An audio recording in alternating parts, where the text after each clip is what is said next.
सांस मत लो। Rocky, Alex और मनी 3 डेट्रॉइट अपराधी हैं जो घरों में सेंध लगाकर और कीमती सामान चुराकर अपना जीवन यापन करते हैं। रॉकी अपनी छोटी बहन डिड्डी के साथ कैलिफोर्निया जाना चाहती है और अपनी दुर्व्यवहार करने वाली माँ और उसके शराबी प्रेमी से बचना चाहती है। तीनों की निराशा के लिए उनका बाड़ा उनके द्वारा लाए गए सामानों का कम मूल्यांकन करता रहता है। मनी को अपने साथियों से एक टिप मिलती है कि खाड़ी युद्ध के दिग्गज नॉर्मन नॉर्डस्ट्रॉम के पास डेट्रॉइट के एक परित्यक्त इलाके में स्थित घर में $300,000 की नकदी है। कथित तौर पर यह एक अमीर युवती सिंडी रॉबर्ट्स द्वारा नॉर्मन की बेटी को कार दुर्घटना में मारे जाने के बाद किया गया समझौता था। तीनों घर पर जासूसी करते हैं और पता लगाते हैं कि नॉर्मन अंधा है। रात में गिरोह घर के पास आता है, नॉर्डस्ट्रॉम के रोटवीलर को नशीला पदार्थ देता है, फिर अंदर घुस जाता है। मनी नॉर्डस्ट्रॉम के बेडरूम में एक नींद की गैस की बोतल रख देता है। एक बंद तहखाने का दरवाजा देखकर वह मान लेता है कि लूट का माल वहां छिपा है और ताला तोड़ देता है। शोर से नॉर्डस्ट्रॉम जाग जाता है, जो मनी को काबू में कर लेता है, बंदूक ले लेता है और उसे मार देता है, जबकि रॉकी भयभीत चुपचाप देखता रहता है। रॉकी ने नॉर्डस्ट्रॉम को अपने कीमती सामान की जांच करने के लिए एक छिपी हुई तिजोरी खोलते हुए देखा। उसके जाने के बाद वह उसे खोलती है और नकदी ले जाती है। हालांकि उसे उसके और एलेक्स के जूते मिलते हैं और उसे एहसास होता है कि और भी घुसपैठिए हैं। फिर वो वापस आता है और तिजोरी खाली पाता है। रॉकी और एलेक्स नॉर्डस्ट्रॉम से बचकर तहखाने में घुस जाते हैं।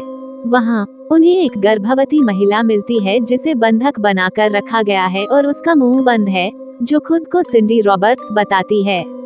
रॉकी और एलेक्स उसे मुक्त करते हैं और स्टॉर्म सेलर का दरवाजा खोलने की कोशिश करते हैं। नॉर्डस्ट्रॉम उन पर गोली चलाता है, अनजाने में सिंडी की मौत हो जाती है। वो टूट जाता है और उसके शरीर पर रोता है।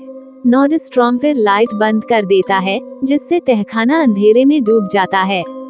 एक अंधे पीछा और संघर्ष के बाद एलेक्स उसे बेहोश कर देता है और वे ऊपर की ओर भाग जाते हैं। बेसमेंट का दरवाजा बंद करने के बाद वे कुत्ते से मिलते हैं, जो जाग गया है और बेडरूम में भाग जाता है। रॉकी वेंटिलेशन डक्ट के जरिए कमरे से भाग जाता है।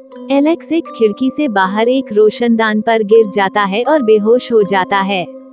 जब वह जागता है तो नॉर्डस्ट्रॉम रोशनदान से गोली चलाता है, उसे यूटिलिटी रूम में कोने में ले जाता है और उसे बगीचे की कैंची से वार करता है। कुत्ता वेंट के जरिए रॉकी का पीछा करता है, इससे पहले कि वह नॉर्डस्ट्रॉम द्वारा पकड़ लिया जाता है। रॉकी तहखाने में बंधक बना हुआ जागता है। नॉर्डस्ट्रॉम बताता है कि सिंडी उसकी बेटी के लिए प्रतिस्थापन से गर्भवती थी। फिर वह टकी बस्टर का उपयोग करके उसे कृत्रिम रूप से गर्भाधान करने की तैयारी करता है, वादा करता है कि जब वो उसे बच्चा देगी तो उसे जाने देगा। एलेक्स, जो नॉर्डस्ट्रॉम को मनी की लाश पर छुरा घोंपने के लिए धोखा देकर बच गया था, रॉकी को बचाता है और नॉर्डस्ट्रॉम को हथकड़ी लगाता है। रॉकी और एलेक्स सामने के दरवाजे से बाहर निकलने की कोशिश करते हैं। नॉर्डस्ट्रॉम मुक्त हो जाता है और एलेक्स को गोली मार देता है। रॉकी भाग जाती है क्योंकि कुत्ता उसका पीछा करता है।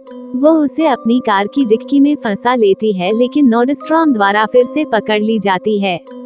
उसके घर के अंदर वापस खींचे जाने के बाद वह अलार्म सिस्टम को बंद करके उसे भ्रमित करती है, फिर एक क्रॉबर से उसके सिर पर बार बार वार करती है और उसे तहखाने में धकेल देती है। गिरते ही नॉर्डस्ट्रॉम की बाजू में बंदूक से गोली चल जाती है।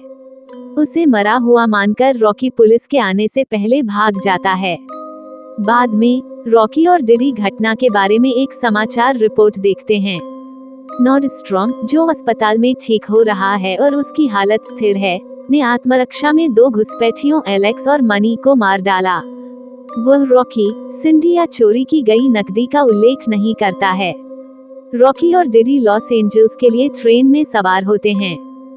यदि ये कहानी आपको पसंद आई हो तो अपने दोस्तों और अन्य लोगों के साथ शेयर जरूर करिएगा।